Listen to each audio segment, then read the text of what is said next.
Detroit. Easy says that he was born in Philadelphia. I think he even provided some type of documents to support this. But he was raised someplace else. But he felt that he could still rep Philadelphia.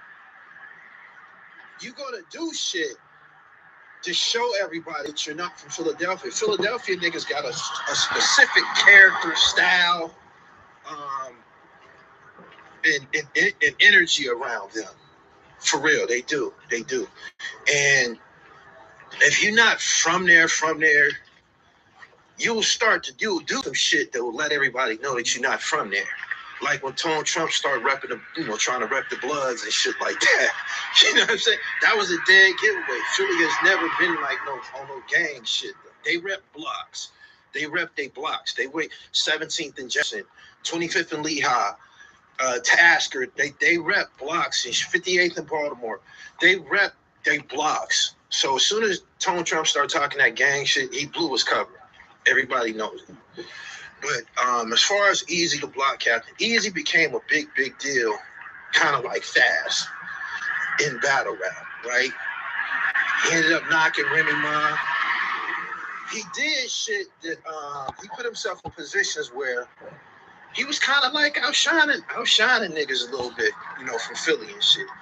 And him and Cassidy, they was cool at a point in time, right?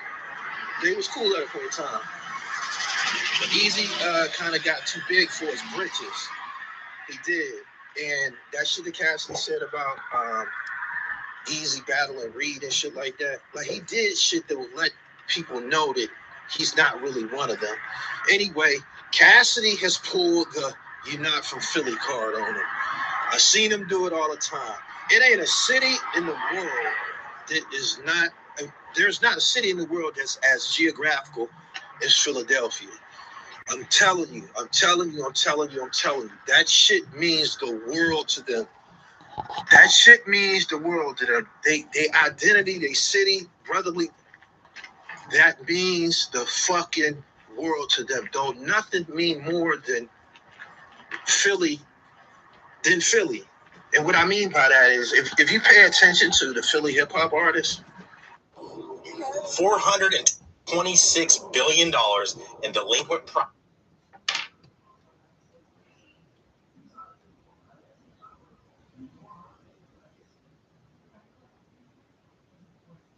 Big on trying to be the best nigga in Philly. Like, they don't care about New York. They don't care about the rest of the hip-hop game. They really don't. They want to be the hottest nigga in the city.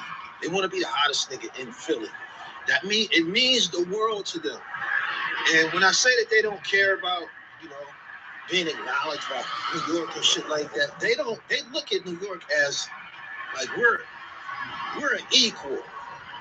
But we live it in you niggas. You know what I'm saying? Like, that's how they feel. All right. I'm going to keep it moving from the last video.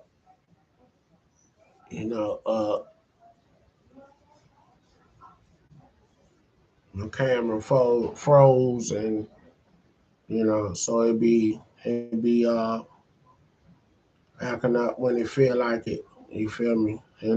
So, I don't trip because that's an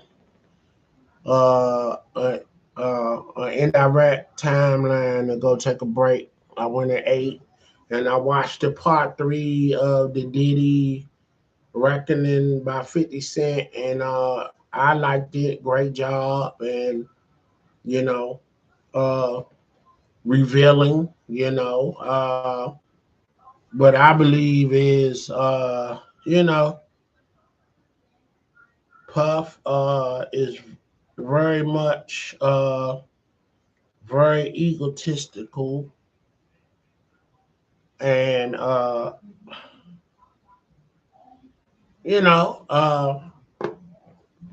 people get like that on the real. You know what I'm saying? Let me start this out by saying congratulations to my little cuz, Trinidad Chambliss, representing that Ole Miss. 11-1 season. They won the Egg Bowl. You know what I'm saying? And he's number 6 on the Heisman Trophy candidate list. You know what I'm saying? So let's pull that up, man. You know, we can't get enough praise on that. You know, we can't get enough praise on that. You know, this is history that he's making. You know what I'm saying? He's the new Shador, and you know, for sure. You know what I'm saying? And if y'all know me, you know, it's up there on the screen, David Chambliss. That's my fam. You feel me? You know, let me blow it up so y'all can see it. Number 6. What that say? Trinidad Chambliss, Ole Miss. Trinidad Chambliss, Ole Miss. Trinidad Chambliss, Ole Miss. Trinidad Chambliss, Ole Miss. Trinidad Chambliss, Ole Miss. Trinidad Chambliss, Ole Miss. Trinidad Chambliss, Ole Miss. Look, I'm on my Dr. Umar shit, right? How bad? Yeah, but you know, I just watched the 3rd installment after I get y'all the finishing up of this Trinidad video and appreciation of Khalil Cuz. You know, I'm gonna go up and I'm gonna watch the last installment before I go to bed. You know what I'm saying? And cause I've been up all day, I'm a little tired. My eyes are a little heavy. You can't see it through the hater blockers. You know what I'm saying? And yeah, and been hanging out in the city. I had a cabaret to go to, but by the time I got in, the go change, I ain't feel like going back out.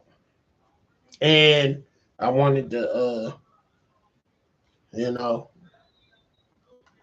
I wanted to do this video and show off my jersey, my little cuz jersey. You know, I showed y'all in the last video of our other older cousin, Chris Chambliss, doing his thing.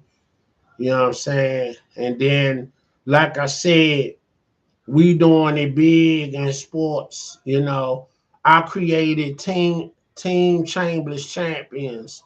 You know, we build and create and we mentor scholars and champions. That's what we do over here. You feel me? You know, starting with myself, you know. I played baseball, high school, middle school, went to 2 chips. We was undefeated one year. I think it was 85 or the first year, 85. But we went to 2 chips. We lost to Fletcher Johnson. And only because them jokers had ringers, because them jokers should have been in college and they still in high school, not because they dumb, they just not going to class and they showing up to play sports. And, you know, that's why sports is so stringent now on the AAU circuit or in, you know, the youth organized sports in the schools, you know what I'm saying? So, you know, your age can't be too old and you can't be too young, but you got to be of age and your grades got to be eligible, you know what I'm saying? I remember Michael Graham after uh, uh, 1984 when Georgetown won the championship with Michael Graham backing up Patrick Ewing. Patrick Ewing was not the star of that game. It was Michael Graham. And he took over the championship and he was the first dude wearing the ball head. You feel me? In sports. And right after that, Jordan came to the league and he was wearing the ball head, you know, soon after that. But Michael Graham of Georgetown, straight from the DMV, DC. And back then it was Chocolate City. So he from the old DC, you feel me? You know what I'm saying? When we used to call it Chocolate City. So Michael Graham, you know what I'm saying, of Georgetown. When they won that championship, I don't know who they played, but some of the I guess administrators was upset that Michael Graham was on academic probation and was still allowed to play. So they pushed that in law where if you on academic probation or your grades not up to stuff, you cannot play. They made that on the college level because of that situation right there. Michael Graham was able to go and play ball and he was failing in his classes, not because he was stupid, he just wasn't going, you know what I'm saying? And a lot of these kids just go to school to play ball and they'll do enough to just be on the team, but they really not vested in being there. But they have to because if you don't make it to the big time, you gotta have something to fall back on. You gotta have a skill set, and you have to be stellar in your studies because you're gonna fall to the wayside, and you're gonna be frustrated with your life, and it's everybody else's fault but yours that you put your all into sports and didn't think of the what if. A lot of people do that. A lot of kids do that, and that's the reality of it. And now you feel let down, and now people tend to want to go and do what's easy instead of earning your stripes. Kids nowadays want to just show up and get a fat check, and you ain't put no work in, you ain't put no time in, you ain't earned your stripes. You feel me? You want everybody else to do the work, but you just want to show up and get your money, and you ain't did nothing. You want to make everybody else, it's their responsibility to make sure you get ahead in life and that you win, and you sit back and do nothing but want to smoke weed all day. This is the typical kid right now. I mean, like young adult, You talk to kids till they blue in the face, till you're blue in the face. Hey, you ain't gonna be able to get no job, man, if you can't pass a urine, especially a government type of job. You know what I'm saying? And you gotta pass a urinalysis, so your urine gotta be clean. You know what I'm saying? You can be smart as everybody in the room, but if your urine dirty, they're gonna pass you over. And you be trying to school these kids, but they don't want to listen. It's like, look, I'll cross that bridge when I get there. And I'm like, and before you know it, the bridge that you got to cross is in your face. You know what I'm saying? So it's like you just get real exhausted trying to, you know, uh, just give information to kids and they don't listen and don't want to listen. And it's like, they want to find out for themselves and find out the hard way. And then uh 10 years later, you still trying to figure it out. And then you on some, I'm ready to listen. I'm like, the you done missed the boat. You done missed the boat. And I tell, like, especially my family members, I say, look, when I was on your back about you doing the right things, pushing you, it was because I had the time to do it. I don't have the time to do it now. 10 years later, I'm not where I'm at, where I was at back then, mentally, financially, responsibility wise, you know what I'm saying? Everything that elevated for me. So you are not in the fold no more. You know what I'm saying? I'm on to other things, bigger and better. You know what I'm saying? I'm on my second family that I done created. You know what I'm saying?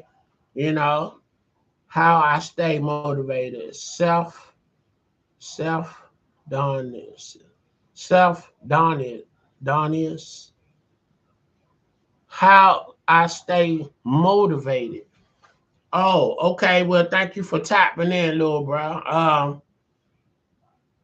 So how you stay motivated? You gotta have the desire to win, bro. That's it. You gotta have the desire to win. You know what I'm saying? And to win is look. I attended college 2 semesters, okay? And I had to drop out of college. And I really didn't want to go to college. My grandmother asked me to go.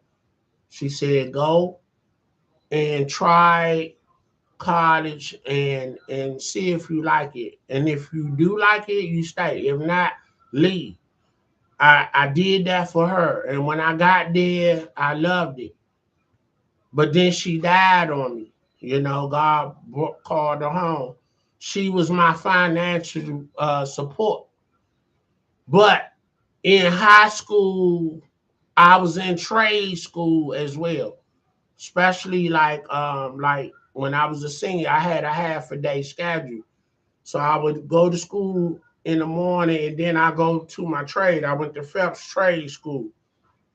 And my father is an electrician and I try to follow his lead. You gotta be good in math to be an electrician. After a week, I couldn't muster it. My head was dizzy. I was dizzy. You know, it's a mindset thing. Yeah, you're right. It definitely is. But let me land my plane, right?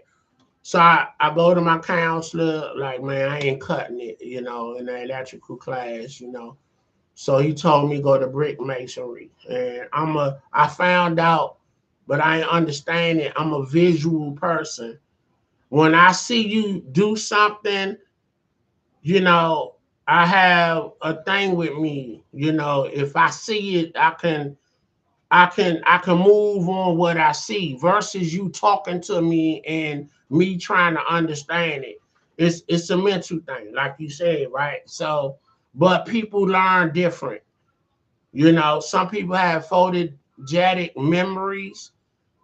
Some people got to keep doing stuff till they get it. Or again, like I said, I'm visual. So I went to that brick masonry shop and I maybe like an hour just observed and I caught on to it. So that was my trade. You get what I'm saying? So they have a saying in brick masonry or in trade school period. If you got 3 trades under your belt, you won't be hungry or homeless. And I will add to that, everything is seek to learn something new, no matter how big or small, that earns you money. So my point is, how do you stay motivated? Think about winning, bro. Meaning paying bills, food in your fridge, your bills paid, your family good. That's my motivation. Everybody got their own motivation, but that was mine, bro. You feel me? When my grandmother died, my grandmother was my mother backbone. So I had to step up. I left school to work. You know what I'm saying? I was 18 years old making 18 an hour back in 88, 89. You know what I'm saying? Bringing home $1,800, you know, after tax from brick masonry. You know what I'm saying? So I've been working since 14. You know what I'm saying? And doing things the right way when all my friends around me was hustlers and getting knots. I was going to work getting a check. Cause you know why? My mother told me you're no good to me dead or locked up. You can't help me and your sisters if you're dead or locked up. So you need to do the right thing. And my grandmother again stepped to me and was like, look, I know what your friends doing, you know, you need to figure out how to exist in this world and do the right things, you know what I'm saying, without hurting your people. That means selling drugs to your people, killing your people. You know what I'm saying? My grandmother hit me with the, can you write? Can you read? Can you comprehend? I say yes. Yes and yes. We'll figure it out how to exist in this world. You know what I'm saying? So yeah, you know. So that's all I can say, bro. You gotta find your own motivation. If you got kids, that's your motivation, your kids. You want the best for your kids. You know what I'm saying? I know that's what I get up for every day. Is to make sure my family got a roof, food in the fridge, the bills paid, and I can sleep good at night. I wake up 4 in the morning. I don't come home till 8 in the evening.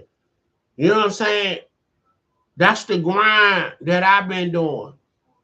You know, first of the year, I be at my job. Well, not my job per se, but in the business that I'm in. I've been in that business 30 years. You know what I'm saying?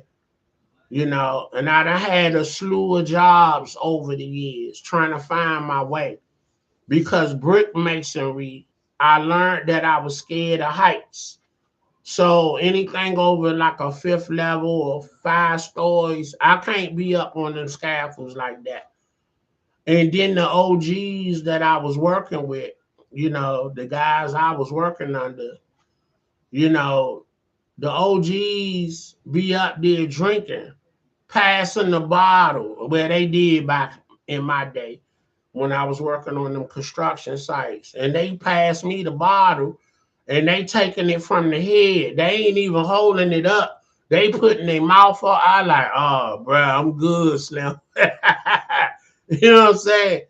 And you know, and I was like, damn, you would hear about guys falling off the scaffold to their death. That's why the motherfuckers up there drunk. You feel me? So I was like, man, I can't do this. I gotta find my way. And you know, and I felt like I was Jamaican, you know, on Living Color. They got that character that Damon Wayans play. You know, the Jamaican man have 100 jobs, and I felt like that dude. That's why that show was so funny to me. You know what I'm saying? Yeah, insane, exactly. You know what I'm saying? And but you could do it, little bro. You know what I'm saying? You know what I'm saying? And I'm gonna give you some affirmations, man. Wake up every day, and I'm 18 aging out of foster care. Oh wow. Okay, well, um, these are the options that you have, little bro. Military, a trade, or go to college. You know what I'm saying? But what I want to say, I'm gonna pray for you, and I want you. If you don't know God, I want you to know God. I was neglected the whole time. Okay, okay. It sounds like you really. I want to do music. Hey man, I'm sorry you was neglected, and whatever trauma you done went through. Um, you're a survivor because you talking to me now. Cause if you was weak, you probably would have tried to commit suicide or something. And I'm glad you didn't. And you want to do music. Um, the beautiful thing of YouTube and streaming, you know, you can make your own music now. You can video your own videos. YouTube itself is your platform. You don't need no record company to tell you how dope you are or how dope you not, because it's an audience for everybody. You feel me? No matter what kind of rap or singing or musician you are, bro, somebody gonna like your material. Just put it out there and learn the business. You know what I'm saying? Learn the business of contracts, because while you're an independent artist and putting up videos and whatnot, somebody watching you and want to sign you and they want to take advantage of you because you don't know. So educate yourself about the business. Entertainment is not just about entertainment. That's why they say show business. You feel me? I like old school music. Okay, yep. Okay, yeah. I mean, old school hip hop or R&B or both. You know what I'm saying? I just heard the new Slick Rick, the new Mob D. You know what I'm saying? That music helped me get through stuff. Yeah, man. Yeah, music is the window to our life, man. It's a 70s to 90s. Yeah, definitely, definitely. That's my era, 70s to 90s, So I'm on a tip that I'm going backwards. Like anything before 1970, that's what I'm obsessed with now. I want to learn what I missed and what came before me. Because anything from really 1980 on up, I witnessed it. I lived it. You know what I'm saying? Uh, I'm in DC, so I witnessed go emerging and erupting. That was my timeline that I was born. I listened to anything with skill. Okay, that's what's up. So that means you have a critical analytic ear. You know what I'm saying? So yeah, that's great. So good luck to you, young bro. Gangstar. I love Gangstar. Guru. You know what I'm saying? He was the first one. No, he wasn't the first one, but cause Goody Mob. Okay, down south. Okay. You like to mix it up. The Goody Mob. Yeah. What about Outkast? You can't say Goody Mob without the Outkast. You know what I'm saying?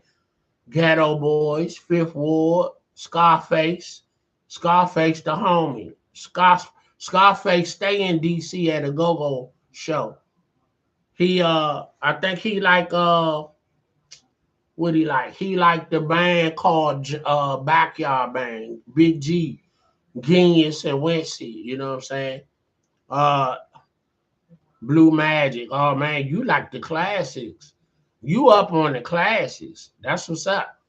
Huh man, Yeah, man.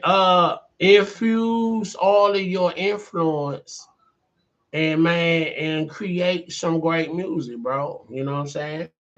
I'm deep into that stuff. Yeah, I can tell. I can tell your list of gems that you just said. You know what you're talking about. You know what I'm saying? That's stuff that I listen to myself. Or have listened to.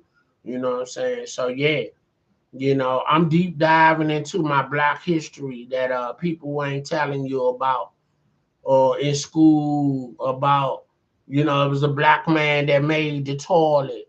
It was a black man that made the doorknob. You know what I'm saying? Man, we great as a people. You feel me? And they all wanna, I'm a good drummer. You know what? I wanted to be a drummer. It was a band called Red Essence in DC, and his name was Foots, the drummer. When you Hey bro, my man got busy and the women was going off over dude because he used to be drumming with his shirt off with a big old gold rope with a medallion and he be getting it. And then we got a dude named Go Mickey in that same band. Same thing. They used to have their shirt off, gold rope with the hat tilted, and man, they was giving it up. Them was my two favorite drummer and congo player. And you know, my people, like my parents bought me a drum set maybe when I was 4. And I guess I used to keep the house up and and uh my I woke up one morning like maybe like I got that drum set in December around Christmas, and I think by February they told me somebody came in and stole my drum set. It was crazy. You know what I'm saying? I was like, what you mean somebody stole my drum set? And you know, so anyway, my wife bought me a drum set some years back. And I told my mother, I say, see, y'all messed up our money. I could have been in a go-go band and making some money and to put you in the house by now. You know what I'm saying? The internet helped me find a lot. Yeah, man. The internet to me is like a time machine. You can go back and discover and research and find discovery of anything in the past, man. Everything is on it. You know what I'm saying? And I love it, man. It's like, I have people laughing. I read a lot, and I read the dictionary a lot, and that's how over the years, my dialogue, my comprehension, my understanding, uh, you know, all of that became sharp because I read the dictionary. You know what I'm saying? And uh, people, you know, will often ask me, where did you study at? I mean, I went to University of District of Columbia, UDC, but I didn't graduate. And so they're insinuating that I graduated and I have a degree because how I present myself. And, and, people will ask me, where did you study at? And I'll be funny saying the University of Google, you know what I'm saying? And because they can fake all they want. The internet is teaching a lot of people a lot of things, you know what I'm saying? And if you willing to go down the rabbit hole and research, it's all there. Everything is all there, you know what I'm saying? And uh so yeah, I say University of Google, and but people, Roger Troutman, Switch, Donnie Hathaway, some more. Man, you got a great collection. You got a great selection that you listen to. So you just full of everything, man. From the rap, old school rap, to the old school R&B, man. You know what I'm saying? So who do you like nowadays? Do you listen to you 18? So in your era, like the young, what is it? Young boy NBA. Who you? I love that conscious stuff. Jalen and Noga. I don't know who Jalen and Noga is. I need to look that up. Kendrick Lamar. Okay. All right. Let me suggest that you check out Tribe Called Quest and the Roots. Conscious rap. X Clan. Most Def. You know what I'm saying? Yeah, that was the conscious community, and even the dude Common. He like a movie star actor now. I know about that. Yeah, okay. You up on it, Slim. You up on it. Hey, look, man, I gotta get ready to jet. Thank you, man, for tapping in, and it was great talking to you. I'm getting ready screenshot, you know, our conversation and all the comments that came up, you know what I'm saying? So I can keep it for my record, you know. And hey man, you have a great night. Good luck with your music. Go ahead and write. And I appreciate you. Thank you. I appreciate you. Go ahead and put your music up, man, and rock out, man. Nobody, don't think you got to get with a record company to tell you how dope you are. Right from your heart, and put your material and your content out there and monetize and make your own money off your content. And if it's great enough, these labels